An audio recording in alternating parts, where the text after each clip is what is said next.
ಮಳೆಗಾಗಿ ಕಾಯುತ್ತಿದ್ದ ರೈತ.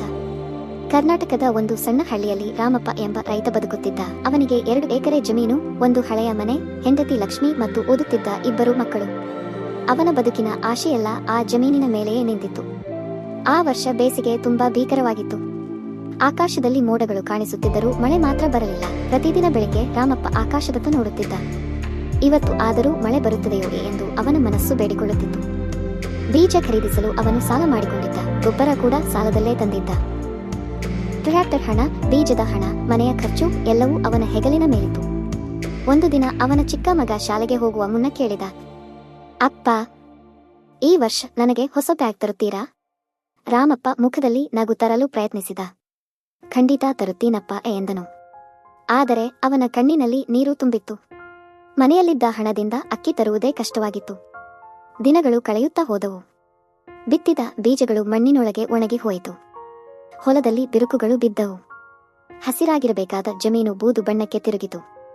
ಒಂದು ರಾತ್ರಿ ಲಕ್ಷ್ಮಿ ನಿಧಾನವಾಗಿ ಕೇಳಿದಳು, ಇನ್ನೇನು ಮಾಡೋದು? ಸಾಲದವರು ಪ್ರತಿದಿನ ಮನೆಗೆ ಬರುತ್ತಿದ್ದಾರೆ.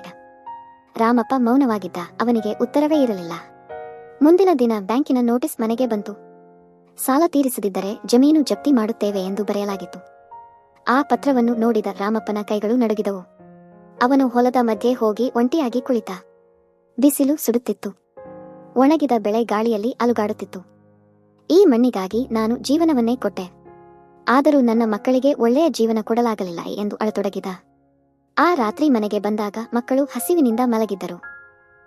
ಲಕ್ಷ್ಮಿ ಕಣ್ಣೀರನ್ನು ಮರೆಮಾಡುತ್ತಾ ಹೇಳಿದಳು, ಮನೆಯಲ್ಲಿ ಅಕ್ಕಿ ಮುಗಿದಿದೆ.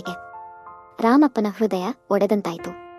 ಮುಂದಿನ ಬೆಳಿಗ್ಗೆ ಹಳ್ಳಿಯವರು ಹೊಲದ ಬಳಿ ಜನಸೇರಿರುವುದನ್ನು ನೋಡಿದರು. ರಾಮಪ್ಪ ಅಲ್ಲೇ ಬಿದ್ದಿದ್ದ. ಅವನ ಕೈಯಲ್ಲಿ ಮಣ್ಣಿನ ಒಂದು ಹಿಡಿ ಮಾತ್ರ ಇತ್ತು. ಆಕಾಶದಲ್ಲಿ ಅಂದು ಮೊದಲ ಮಳೆ ಹನಿಗಳು ಬೀಳತೊಡಗಿದವು. ಆದರೆ ಆ ಮಳೆಯನ್ನು ನೋಡಲು ರಾಮಪ್ಪ ಇರಲಿಲ್ಲ. ಹಳ್ಳಿಯ ಜನರೆಲ್ಲ ಅತ್ತರು. ಅವನ ಚಿಕ್ಕ ಮಗ ತಂದೆಯ ಕೈ ಹಿಡಿದು ಅಳುತ್ತಾ ಕೇಳುತ್ತಿದ್ದ, ಅಪ್ಪ, ನೀವೇ ಹೇಳಿದ್ದೀರಲ್ಲ ಮಳೆ ಬರುತ್ತದೆ ಅಂತ. ಆ ದಿನ ಆ ಹಳ್ಳಿಯಲ್ಲಿ ಮಳೆ ಮಾತ್ರ ಬಂದಿಲ್ಲ. ಒಂದು ಕುಟುಂಬದ ಕನಸುಗಳೇ ನೆಲಸಮವಾದವು.